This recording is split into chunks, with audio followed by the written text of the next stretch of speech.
Sometimes the underdog actually has the unfair advantage. With all the opportunities that exist today, why haven't you reached your next level of income, life, and wealth? In most cases, we've been lied to.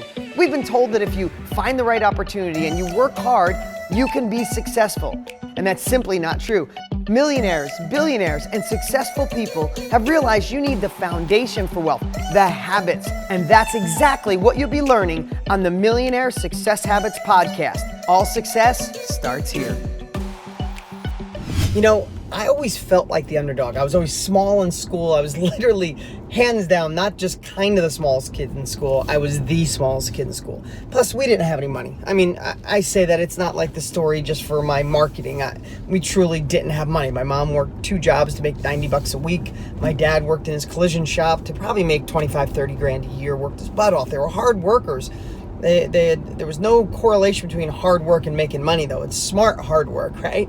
But I want to tell you a story. When I was in my 20s, I became the New England championship grass dragger with a snowmobile. It sounds weird. I don't know if it's grass drags. You race on grass 500 to 700 feet, drag racing with a snowmobile. You put these big long paddles, these spikes with paddles in the track. You bolt them in. You change, you lighten the machine up, and it's really just this major, like, whoa! I mean, I'd go 100 miles an hour and 500 feet. Is that crazy or what? But here's the thing. I was absolutely the underdog because I didn't have any money back then. I mean, I had some. I was working hard. This is by the time in my 20s. I'm doing real estate. This is early 20s. Doing real estate, working on cars every day with my dad at the collision shop, that type of thing. But I didn't have the money that some of these people had, because when I started getting good and I started winning more and more, I was ramping up. So I would go to these meets where it would be like the New England Championship. So there would be, I parked the car, okay? No hands because I parked the car. There'd be people from all over the eastern part of the United States, and all of a sudden I'd go and there'd be Team Artie Cat and Team Polaris and Team Skidoo. Big tractor trailers. They'd take their machines off with a forklift. They'd have a crew of 10 people with all awesome shirts on. They're fine to them. And these snowmobiles were so loud. It was like, ring, ring. I don't know if you ever raced motorcycles or snowmobiles. It's loud, deep throttle. And I would go there with my pickup truck with my snowmobile on the back. I had all my tools in an old milk crate, you know, like the plastic square milk crate, all my tools stacked up. And you have to have ways to lube the track. I had like a handmade way to lube the track, and I had a leaf blower that would cool down the engine because you'd race in the fall and the spring. So sometimes the snowmobiles got hot because they like to run in the cold weather, right? They're designed for snow. So why am I telling you this story? Because I was thinking about it, like, you might feel like an underdog. And what's the definition of an underdog? Maybe you don't have money to get started. Maybe no one in your family supports you because they think you're nuts that you want to do your own thing. Maybe you live in a country, a world, a town, a city where people are discouraging you. It doesn't seem like things are good. Or maybe you feel like you're an underdog because you were born during a bad time. Or maybe you had some really tough things in your past. Maybe you're married to someone or dating someone who is negative and tells you what you can't do. I don't know, but we all have that little bit of underdog feeling inside, and most of the time it can squash us. It can keep us small. But I want to tell you, I teach my kids for softball and for baseball. I teach them that you win races, you win games when no one is watching.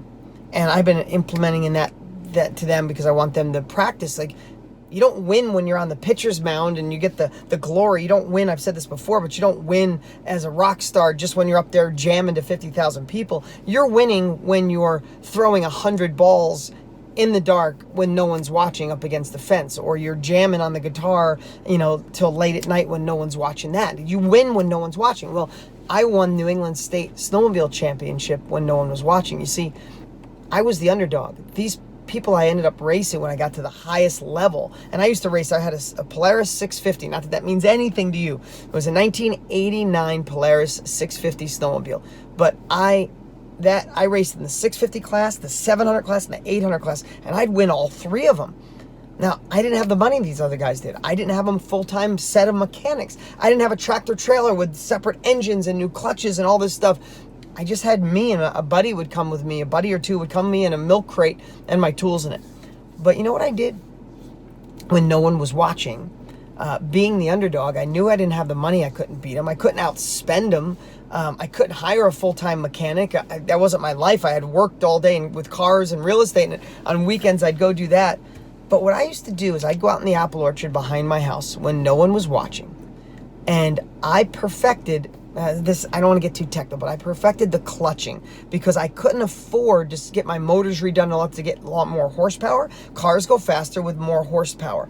But I worked on the clutching, meaning how fast the snowmobile shift, how high the RPMs were when it came out. Not that that means anything to you, but what I did when no one was watching, I'd bring my milk crate because I was the underdog. It gave me an unfair advantage because I didn't want those people with more money, more, you could think about in every area of your life, right? Think about this in whatever area you're thinking about. I didn't want them because they had more money to be like, what's that guy trying? I loved going in there with my I'd pull my snowmobile off the back of my truck and my tools were messed up and they had all these people and I'd make it to the finals and I could see them looking at me like, how'd this guy get in the finals? And then I'd kick their ass. I mean, I smoked them. I won. There was a time where I went 39 races, 39 first place in a row, week after week, because when no one was watching, I'd go out in this apple orchard. I'd mark out 500 feet and I'd bring my buddy out there and I'd go, run! I'd go 90 miles an hour at 500 feet.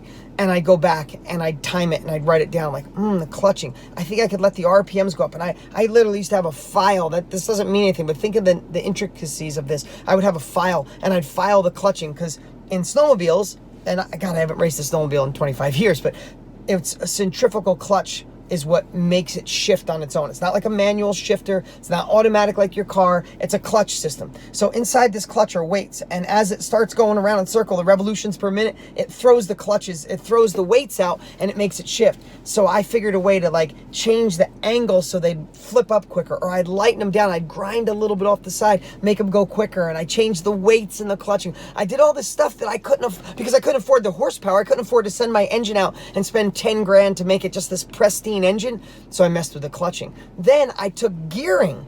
So again, I'm telling you all this for a reason. I took gearing. I changed the gears. We were racing 500 feet. I'd have gears so my snowmobile would be going as fast as it possibly could at 500 feet. If we were racing 900 feet, they'd blow by me 100 miles an hour. But I got all the juice out of the 500 feet. So what's the moral of the story? I didn't have the money. I was the underdog. I didn't have what they had. But what I had was a burning desire deeper than they ever could. And that created ingenuity, right? Like I found a way to get the snowmobile to go faster without the money. I played with the clutches. I played with the gears. What in your life can you play with to adjust the knobs? How can you adjust the gears? How can you use your passion, your desire, that underdog feeling instead of the anchor, the wind behind your sail? Listen, it's such an honor and a privilege and a pleasure to have you guys here on my Millionaire Success Habits podcast. The podcast is on fire because of you. We haven't been promoting it because of word of mouth. We're doubling every month since we started, and it's all because of you. I appreciate this. I appreciate the wisdom, the messages. Make sure you follow me on Instagram and let me know, because you can hit me up with DMs and let me know any topics that you want me to talk about. Again, if you love this, share it with friends, like it, post on it, comment, anything you can do to keep the momentum forward so we can affect more people's lives. But today, I just want you to think about, yes, we all are an underdog in some way, shape, or form. But instead of that being the anchor, what if that was the wind behind your sail? Make it happen. Listen, if you like the video, make sure you click subscribe right now so you never miss an episode. And while you're there, click the notification bell so you'll know when the next one goes live. You can always follow us on Instagram, and if you don't already have Millionaire Success Habits, you can grab it for free at deansfreebook.com. Remember, all success starts here.